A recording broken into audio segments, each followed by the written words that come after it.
অসমৰ সমূহ 6 জনগোষ্ঠীৰ নেতৃত্বক আমি উষ্ম অভিনন্দন জনাইছোঁ।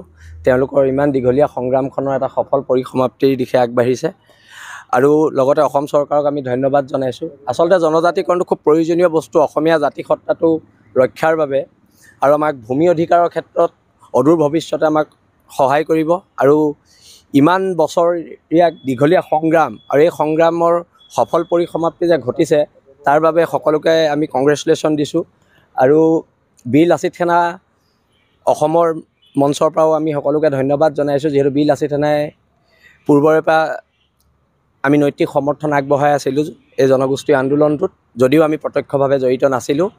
আৰু সকলোৰে বিশেষকৈ উজনি অসমত এক উৎসৱৰ দৰে এক পৰিৱেশ হৈছে আৰু সেই পৰিৱেশৰ অংশীদাৰ আমিও হৈছোঁ।